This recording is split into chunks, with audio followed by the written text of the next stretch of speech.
রংপুরে নবী করিম সাল্লাল্লাহু আলাইহি ওয়াসাল্লামকে অবমাননার অভিযোগে সনাতন সম্প্রদায়ের বাড়িঘরে হামলা এবং লুটপাট করা হয়েছে।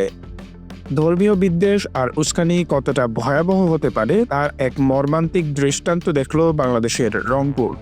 ফেসবুকে নবী সাল্লাল্লাহু আলাইহি ওয়াসাল্লামকে অবমাননার অভিযোগে হঠাৎ করেই অশান্ত হয়ে উঠল গঙ্গাচড়ার একটি গ্রাম। টার্গেট হলো নিরীহ সনাতন ধর্মাবলম্বীদের বাড়িঘর। কি ঘটল সেখানে, কেন এই হামলা, আর এর পরিণতি কি হতে পারে?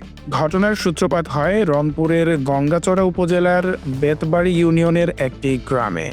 অভিযোগ, স্থানীয় একটি বেসরকারি শিক্ষা প্রতিষ্ঠানের এক কিশোর ফেসবুকে নবীকে অবমাননা করে একটি পোস্ট দিয়েছে।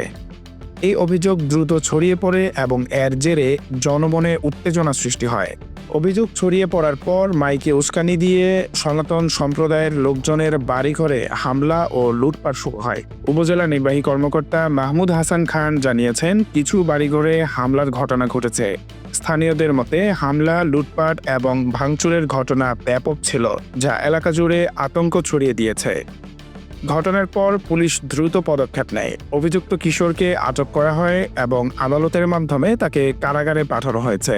স্থানীয় প্রশাসন জানিয়েছে তার বিরুদ্ধে সাইবার সুরক্ষা আইনে মামলা দায়ের করা হয়েছে।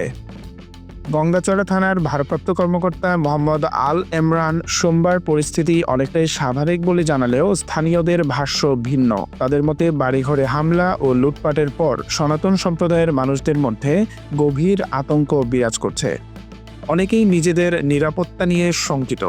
ধর্মীয় উস্কানি আর গুজবের বলি হয়ে বারবার কেন এই ধরনের সহিংসতা? একজন কিশোরের কথিত ভুলের জন্য কেন নিরীহ মানুষের বাড়িঘর ক্ষতিগ্রস্ত হবে? এই ঘটনা আমাদের সমাজের সহনশীলতা এবং আইনের শাসনের উপর বড় প্রশ্ন ছুড়ে দেয়। এমন পরিস্থিতি থেকে বেরিয়ে আসার পথ কি, আর কিভাবে আমরা এই ধরনের সহিংসতা রোধ করতে পারি? আপনার মতামত কমেন্টে জানাতে পারেন। ধন্যবাদ।